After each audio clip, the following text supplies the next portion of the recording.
Halo semuanya, pada video kali ini kita akan melanjutkan untuk pembahasan materi kita yang berikutnya, yaitu bab 3 mengenai biaya tenaga kerja. Oke, jadi ini biaya produksi yang kedua. Sebelumnya kita sudah membahas biaya produksi yang pertama, yaitu untuk biaya bahan baku.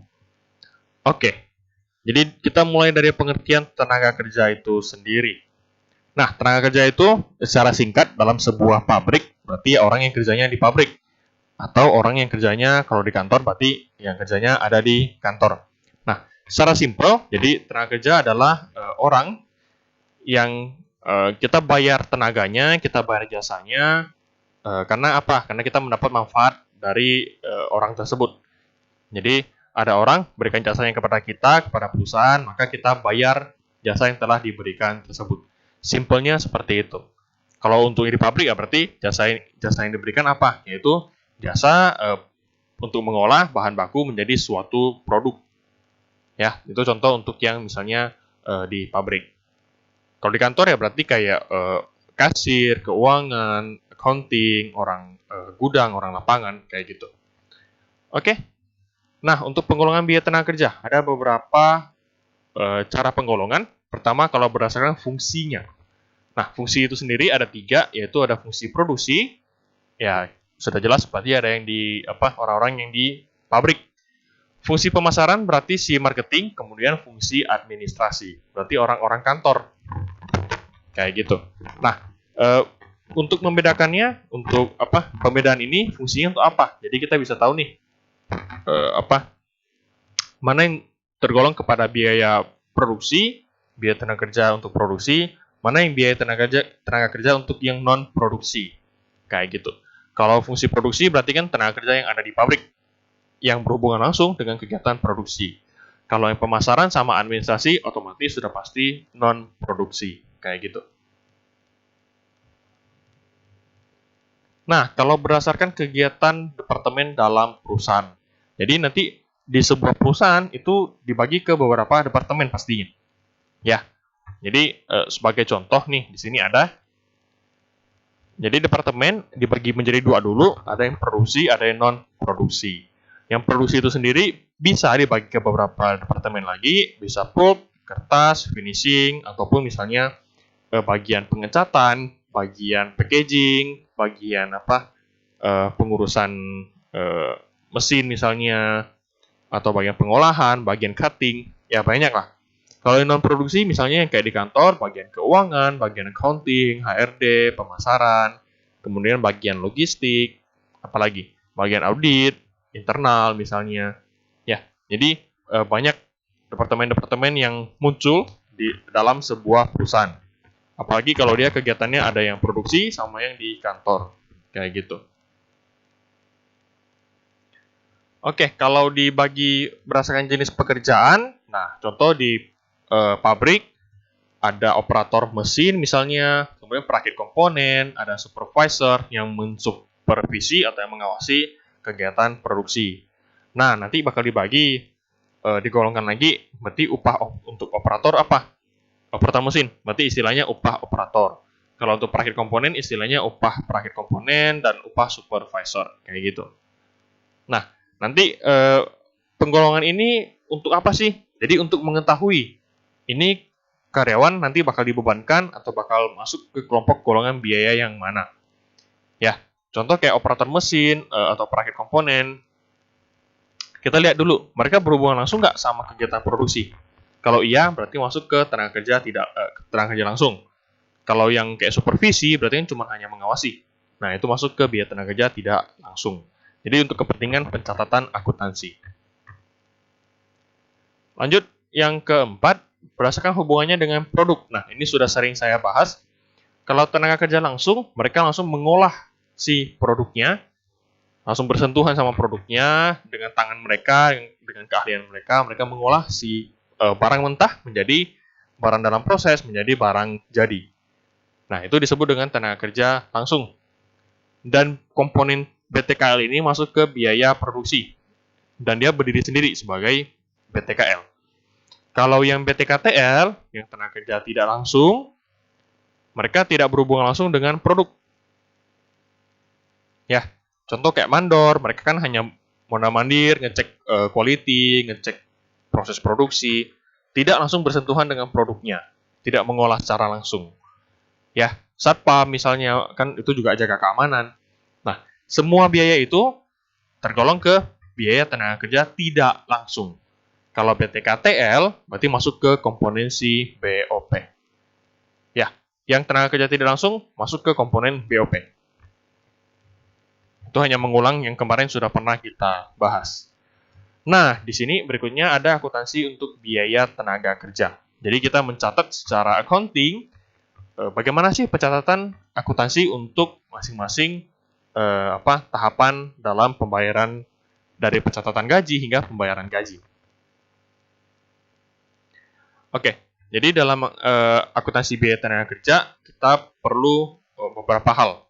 Pertama, mengukur waktu kerja. Cara ukurnya gimana? Nanti akan kita bahas. Salah satunya ya, kita ukur jam absennya. Kemudian mempersiapkan daftar gaji. Jadi, kamu kerja sebulan berapa jam, gajinya berapa, kemudian mau ditambahin tunjangan apa misalnya, atau insentif apa, atau perlu dikurangi potongan apa nih? Biasanya sih PPH, pajak penghasilan. Kayak gitu. Atau ada yang lainnya lagi. Nah, setelah itu kita mengalokasikan biaya tenaga kerja. Jadi kan karyawan di kantor sekalipun tergolong ya biaya tenaga kerja sebenarnya. Jadi nanti kita alokasikan mana yang tenaga kerja pemasaran, nanti kan masuk kategori marketing. Mana yang tenaga kerja kantor, masuk ke admin umum. Mana yang tenaga kerja pabrik, nah dibagi dua lagi. Yang berhubungan sama produk masuk ke BTKL. Yang tidak berhubungan langsung dengan produk masuk ke BTKTL, yaitu masuk komponen dari BOP. Kayak gitu. Itu fungsi pengalokasiannya. Oke, berikutnya ini ada komponen, ada elemen-elemen biaya tenaga kerja. Jadi biasanya seorang karyawan atau seorang buruh, seorang pekerja dapat apa aja sih? Pertama ya pasti gaji atau upah. Kemudian ada insentif. Kalau misalnya dia rajin, kerjanya bagus, nggak pernah bolos, nggak pernah curi-curi waktu, dikasih insentif misalnya. Atau lembur, diberikan uang lembur, atau bahasanya premi lembur. Atau biaya yang berhubungan dengan tenaga kerja yang lainnya. Misalnya BPJS, seperti itu. BPJS kan ada yang ditanggung perusahaan, ada yang ditanggung sama karyawan. Oke, jadi tadi saya bilang kita harus mengukur waktu kerja karyawan. Nah, biasanya cara ukurnya adalah dengan cara lihat absensinya. Kalau zaman sekarang sudah pakai sistem fingerprint. Jadi sudah pakai mesin absen. Ya, sudah pakai mesin absen. Fingerprint, sidik jari. Kalau zaman dulu pakai namanya kartu hadir atau clock card. Jadi saya nggak tahu zaman sekarang masih ada nggak ya clock card. Zaman sekarang rata-rata sudah pakai fingerprint, pakai sidik jari. Kalau zaman dulu saya sempat masih merasakan tahun berapa ya, sekitaran 2013 mungkin. Itu kita absen dengan cara ke kantor, kita ambil kartu kita, jadi ada satu kayak kartu gitu, kartu hadir. Kita ambil kartunya, kita bawa ke mesinnya kayak mesin apa ya, pemanggang roti gitulah. Jadi kita bawa ke mesinnya, kita masukin kartu kita, nanti dia ceklek, terprint, otomatis keluar kartunya. Saat sudah keluar kartunya, nah itu tercetak untuk tanggal tersebut kamu hadir di jam berapa, kayak gitu. Nanti pulangnya juga sama, kamu ambil kartunya lagi, kamu ceklek lagi di mesinnya, nanti akan tercetak kamu pulangnya jam berapa. Oke, jadi seperti itu. Nah, fungsinya apa sih? Kalau mungkin untuk buruh ya, untuk buruh mereka kalau dinilai pakai jam, ya dilihatlah mereka hadirnya berapa jam. Nah, itulah jadi acuan untuk dikalikan dengan tarif per jamnya, kayak gitu. Kemudian lagi, kartu jam kerja ini, selain kartu hadir, ada kartu jam kerja. Jadi kartu jam kerja fungsinya adalah untuk mengetahui si karyawan kerjanya apa aja. Oke, dalam konteks ini kita mengetahui apakah karyawan ini kerjanya di bagian produksi berapa jam misalnya. Kemudian ada lanjut gak di bagian yang non produksi, berapa jam juga misalnya. Jadi diketahui dengan jelas untuk rincian pekerjaan orang tersebut pada hari itu atau pada waktu itu. Ya, fungsinya apa? Jadi secara accounting nanti bakal kita pilih mana yang masuk ke BTKL, mana yang masuk ke BOP dan lain sebagainya. Nah, ini jurnal untuk mencatat si gaji dan upah. Jadi di sini ada 4 tahapan. Tahapan paling pertama, ini bisa kalian baca sendiri, ya. Dari data hadir tersebut, data gaji tersebut, pertama kita mencatat untuk masing-masing pengalokasian si tenaga kerja. Dia kerjanya di mana aja sih? Ya, contoh, ada yang bagian pabrik, bagian pemasaran, dan bagian admin umum. Kalau yang orang pemasaran, berarti masuk ke biaya gaji pemasaran. Ya, kalau yang orang kantor, masuk ke biaya gaji admin dan umum. Kedua ini kan bukan komponen dari biaya produksi. Jadi, mereka berdiri sendiri, bukan masuk ke bagian harga pokok produksi, bukan bagian HPP. Nah, sedangkan kalau yang kerjanya di pabrik, ya dibagi dua. Ada yang bersentuhan langsung dengan produk, itu masuk ke bagian BTKL.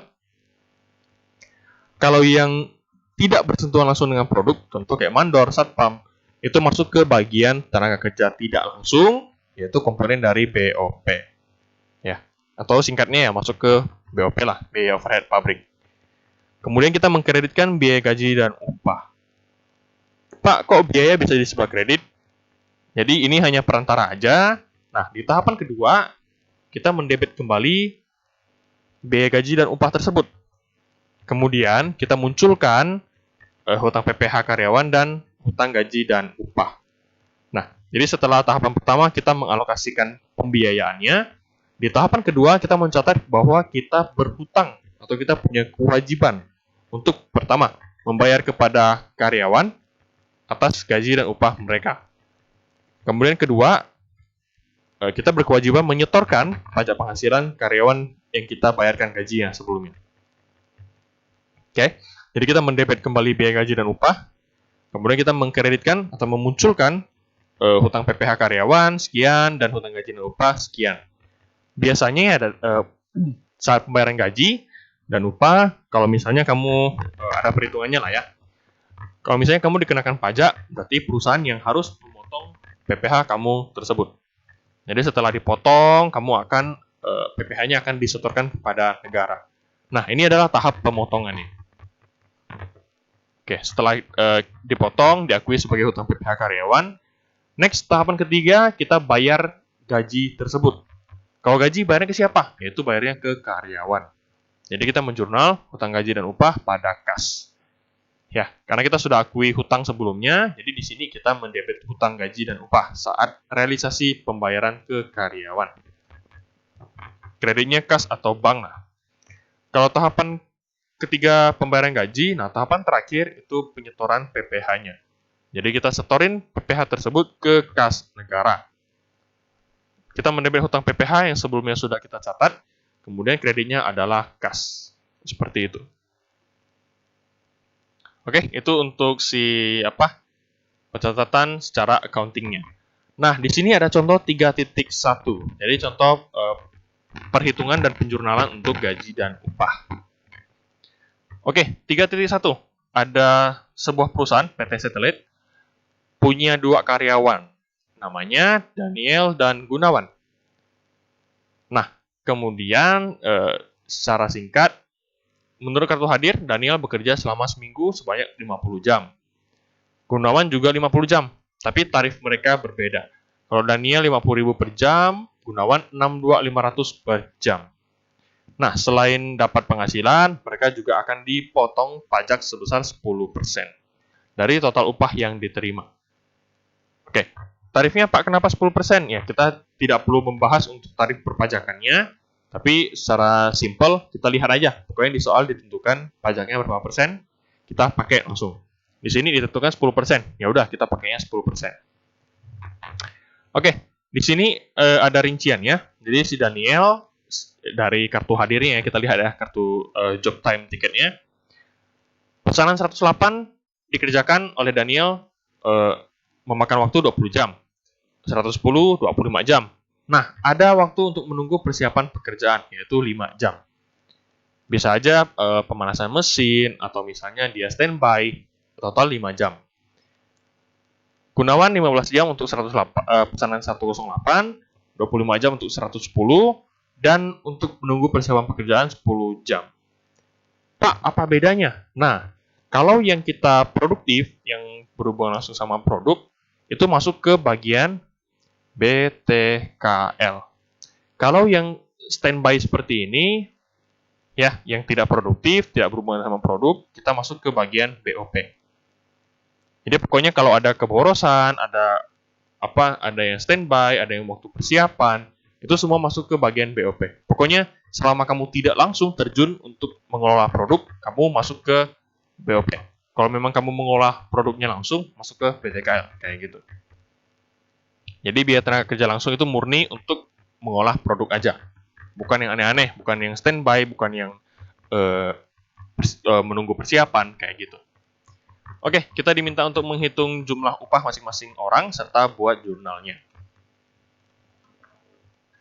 Baik, di sini sudah ada perhitungannya. Jadi, kalau pesanan untuk Daniel, pesanan 108, berarti kan habiskan berapa lama? 20 jam. Kalikan dengan Daniel, itu 50.000 tarifnya. Berarti 1 juta. Nah, ini kalian kalikan sendiri ya. Saya langsung menunjukkan hasilnya. Ditotalkan Daniel dapat 2,5 juta. Potong PPh 10%, yaitu 250.000. Berarti 10% kalikan 2.500.000, hasilnya 250.000. Kurangkan dapatlah take home pay atau upah bersih yang diterima karyawan. Gunawan juga sama, totalnya 3125, potong PPh 10%, dapat take home pay-nya 2812500. Nah, di samping kanan saya totalkan agar lebih mudah untuk menghitung. Jadi untuk pesanan 108 sama 110, Daniel saya tambahkan. Ntar saya kasih warna. Daniel 108, 110, Gunawan juga. Nah, totalnya itu 4,75 juta. Kenapa saya totalkan di samping secara tersendiri? Karena nanti angka ini akan kita pakai untuk menjurnal. Jadi, yang saya totalkan ini adalah biaya yang akan masuk ke BTKL, yang berhubungan langsung dengan produk pengolahan produk. Kalau yang waktu persiapan tadi, upah untuk persiapan atau standby, masuk ke kategori BOP. Totalnya 875. Ya, ini jumlah upahnya 2.500.000 tambah 3.125, dapatnya 5,625. Jumlah PPh dan jumlah take home pay karyawan. Jadi ini total gaji dan upah.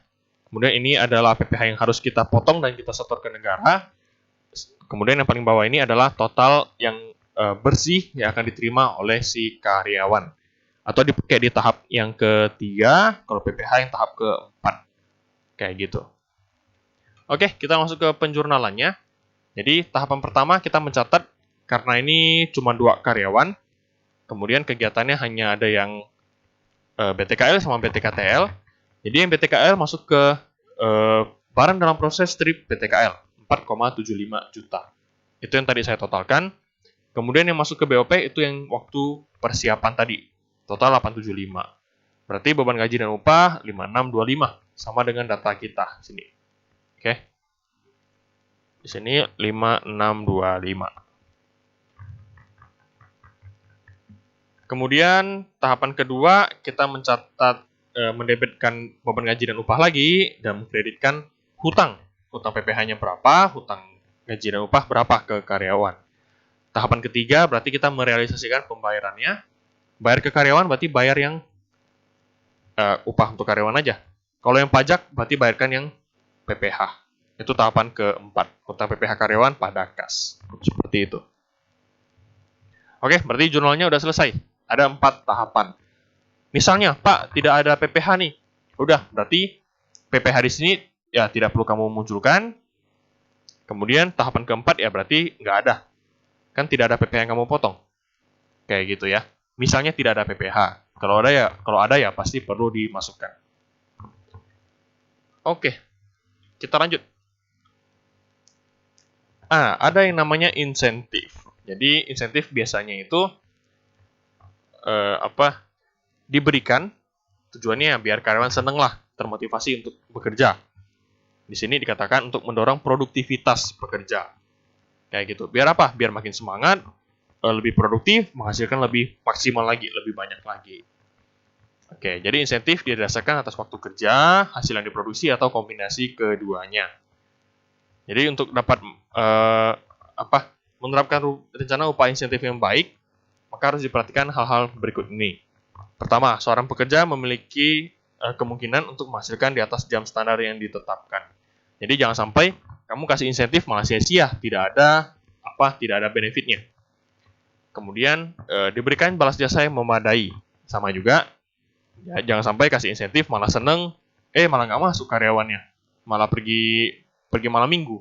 Kan jadinya niatnya mendorong produktivitas, ujung-ujung malah tidak produktif, kayak gitu. Kemudian rencana upah insentif harus dipahami pekerja, biar pekerja bisa ngukur kalau dia rajin nih, bakal dapat insentif berapa. Artinya bakal ada target yang perlu dicapai. Kemudian standar upahnya, standar insentif harus menjunjung keadilan. Oke, nah cara pemberian insentif ada 2. Pertama, insentif satuan dengan jam minimum. Ya, berarti kalau ada minimumnya, nah kalau misalnya lebih, berarti akan dinilai berapa gitulah, akan diberikan insentif. Kemudian ada Taylor Differential Piece Rate Plan. Jadi cara pemberian insentif ini menggunakan tarif tiap potong untuk jumlah keluaran rendah per jam dan tarif tiap potong yang lain untuk jumlah keluaran tinggi per jam. Maksudnya apa? Nanti akan kita lihat di contoh perhitungannya.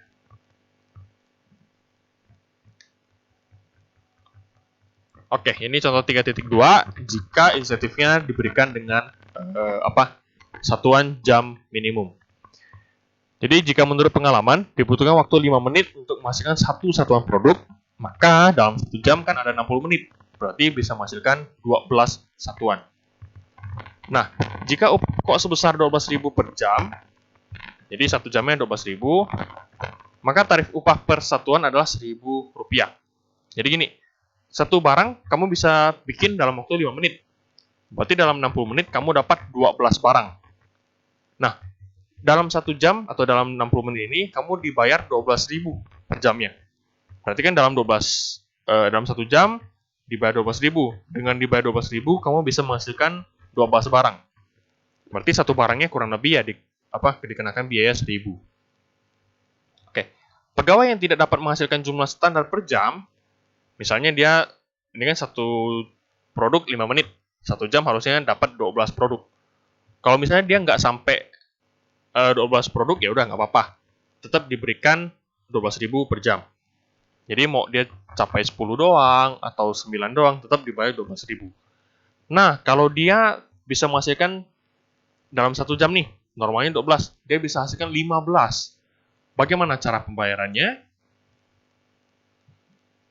Nah, jadi di sini upah standar per jamnya itu 12.000 untuk 12 unit atau 12 produk. Nah, dia menghasilkan 15, berarti ada lebih 3 produk. Berarti 3 kita kalikan dengan 1.000. 1.000 itu dapat dari tadi 1 jam 12.000 menghasilkan 12 satuan. Berarti satu satuannya dinilai 1.000, kurang lebih kayak gitu. Maka yang dia dapat atas 15 produk tersebut adalah 15.000.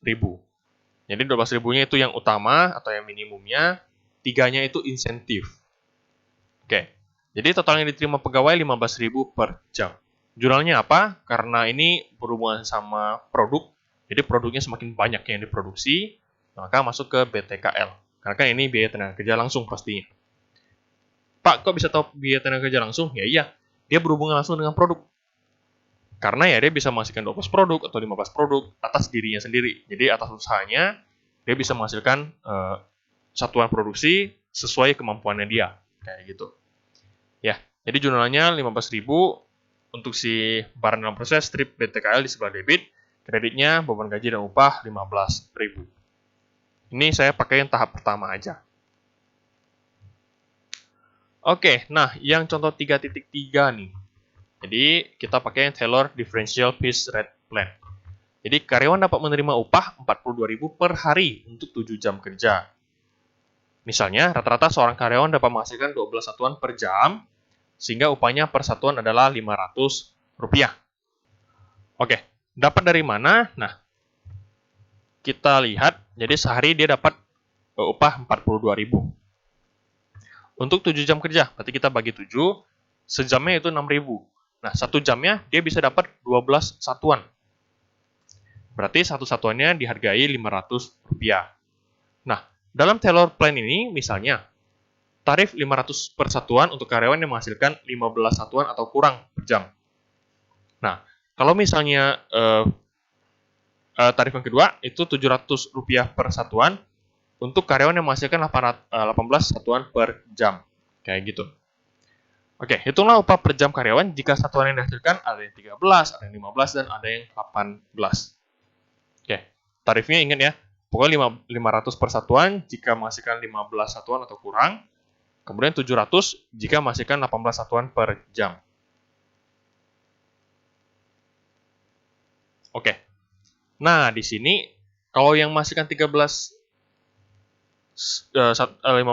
unit, berarti kan tetap dikenakan tarif Rp500 per unitnya. Tidak dapatlah Rp6.500 per jam. Kalau yang 15 unit juga dikenakan Rp500 per jamnya. Per unitnya. Maka didapatkanlah total upah Rp7.500 untuk jam tersebut. Jika dia bisa sampai 18 unit, berarti tarifnya semua berubah jadi 700. Jadi 500 jadi 700 untuk semua unit. Jadi dikalikan dengan 18 unit. Total 12.600 jam. Oke, jurnalnya juga masih sama, barang dalam proses di BTKL pada biaya gaji dan upah. Tergantung dia pakai yang mana, berapa satuan. Nah, ini saya kasih garis miring untuk masing-masing nominal. Oke, lanjut. Ada yang namanya premi lembur. Premi lembur udah jelas lah ya. Berarti kita ada bekerja di luar jam normal kita. Atau adanya pekerjaan tambahan di luar pekerjaan rutinnya kita. Oke. Jadi lembur itu bisa karena apa sih? Bisa dua. Produktif atau tidak produktif. Kalau produktif berarti ya memang kita kejar kejar kasarnya kejar setoran lah, kejar unit produksi. Ya. Jadi biar kita bisa produksi banyak, otomatis kita harus lembur. Atau yang kedua, karena kelalaian karyawan. Jadi di jam kerja, karyawan disuruh kerja malah santai-santai, malah santuy kan. Jadi pas pulang, orang udah pulang, dia masih kerja. Ya, kalau kayak itu berarti lemburnya tidak produktif. Lembur karena kesalahan dia sendiri. Oke, lembur mah saya rasa kalian sudah paham, dan saya jelaskan untuk definisinya. Di sini ada contoh 3.4, saya langsung masuk ke perhitungan. Jadi, jam kerja standar yang diterapkan oleh perusahaan per minggu untuk seorang karyawan 40 jam. Nah, tarif regulernya itu 50.000 per jam. Kalau seorang karyawan lembur, akan dibayar 150% dari tarif reguler. Atau lebih tinggi 50% lah, kayak gitu. Atau dapat 1,5 kali lipatnya. Nah, apabila seorang pekerja bekerja selama 52 jam, berapa penghasilan pekerja tersebut untuk minggu itu? Kemudian bikinlah jurnal untuk mencatat biaya tenaga kerja tersebut. Nah, untuk yang normal, upah reguler kan 40 jam, kalikan 50.000, dapatlah 2 juta. Untuk premi lembur itu ada 12 jam, dikalikan dengan 50.000, kalikan dengan 150%. Jadi dia dapat 1,5 kali lipatnya lah, lebih tinggi 50% untuk untuk premi lembur. Nah, kepala 900.000, kemudian jumlah penghasilan yang diterima itu 2.900.000. Nah, ini yang tadi saya bilang dibagi dua. Jika lemburnya tidak menambah jumlah unit yang diproduksi, atau bisa dibilang orang ini yang kerjanya lelet, kerjanya ada pemborosan, intinya pemborosan lah ya, yang tidak produktif, maka upah regulernya dimasukkan ke BDP BTKL. Kalau yang lemburnya karena ini pemborosan, berarti masuk ke BOP. BDP BOP. Pada biaya gaji dan upah. Nah, misalnya dia lembur untuk kejar unit produksi, memang lagi banyak orderan. Berarti kan produktif, masuk ke BDP BTKL. Seperti itu. Oke, ini untuk jurnalnya. Jadi ada dua kondisi, jadi kondisional, tergantung kondisi mana yang sedang kita alami. Kayak gitu. Nah, ada biaya-biaya yang berhubungan dengan tenaga kerja. Jadi pertama setup time. Setup kan berarti biaya pemasangan. Nah, biaya yang dikeluarkan untuk memulai produksi disebut dengan setup cost atau biaya pemasangan. Biaya ini diperlukan pada waktu pabrik atau suatu proses produksi mulai dijalankan. Nah, biaya pemasangan ini meliputi pengeluaran apa aja, yaitu membuat rancangan bangunan, survei lokasi, penyusunan mesin, tata letak semua alat-alat pabriknya, pelatihan bagi karyawan, dan kerugian-kerugian akibat belum adanya karyawan yang berpengalaman. Oke. Idle time itu adalah waktu kita menganggur lah, bisa dibilang lah. Jadi dalam mengolah produk seringkali terjadi hambatan-hambatan, kerusakan mesin, atau kekurangan pekerjaan. Hal ini menimbulkan waktu menganggur bagi karyawannya. Kalau di kantor, gimana? Mungkin biasa pada saat mati lampu kali ya. Jadi pas mati lampu kan ada hambatan berarti. Ujung-ujung kita nganggur, kita main HP, nunggu sampai jam pulang. Nah, itu berarti idle time. Oke, biaya-biaya seperti ini masuk sebagai kategori BOP. Kenapa? Karena tidak produktif. Seperti itu. Nah, ini ada satu contoh 3.5. Seorang karyawan harusnya bekerja 40 jam per minggu, upahnya 12.500 per jam. Dari 40 jam tersebut, 5 jamnya merupakan waktu menganggur dan sisanya ia bekerja. Nah, ini kasusnya sama kayak yang tadi nih, yang 2 karyawan itu, si Gunawan sama siapa itu satunya. Ya. Jadi, kurang lebih kayak gitu deh. Ada yang produktif, ada yang tidak produktif. Nah, kita hitung upahnya berapa dan jurnal pencatatannya. Oke. Upah kerja normalnya 35 jam. Idle time-nya 5 jam. Tarifnya tetap sama sih. Jadi setelah kita totalkan, dapatlah total upahnya 500.000. Nah, dari 500.000 itu ada yang produktif, yaitu masuk ke BTKL. 437.500 masuk ke BDP BTKL. Yang 62.500-nya karena dia idle time, menganggur, masuk ke bagian BOP, 62.500. Kreditnya adalah biaya gaji dan upah 500.000. Ya, jadi seperti itu. Oke, untuk tenaga kerja cukup simpel. Jadi, hitungan gaji mah kita udah tahu kayak gimana. Hitungan upah per hari, per jam, misalnya persatuan. Itu kita udah tinggal kalikan, tidak perlu ribet perhitungannya. Palingan yang kita harus tahu, ini produktif atau enggak, kemudian cara menghitung insentif, lembur seperti apa. Tapi ya, saya rasa perhitungan-perhitungan seperti ini simpel lah. Karena kalau terkait masalah gaji, masalah uang, kan kita lebih familiar ya, kita lebih cepat hitungnya. Kayak gitu. Jadi, oke, materi untuk bab ini selesai, cukup simpel. Nanti untuk bab berikutnya itu akan lebih rumit, karena materinya BOP, hitungannya agak sedikit lebih kompleks. Kayak gitu. Oke, jadi untuk bab ini sampai di sini aja untuk pembahasan materinya. Nah, untuk exercise-nya, silakan kalian kerjakan exercise kita untuk bab ini, yaitu halaman 48 kalau nggak salah. Jadi pokoknya semua soal untuk bab ketiga ini, bab akuntansi biaya tenaga kerja, silakan kalian kerjakan, kumpulkan di pertemuan berikutnya. Lebih rinci untuk jamnya, silakan cek di Google Classroom. Ya, apabila ada perubahan ketentuan apa, tetap ikuti yang saya posting di Google Classroom. Maka postingan di Google Classroom tolong dibaca dengan baik. Oke, jadi sekian video pembahasan dari saya. Semoga apa yang disampaikan dapat dipahami, diikuti, dan dicerna dengan baik. Saya akhiri video ini sampai di sini. Terima kasih.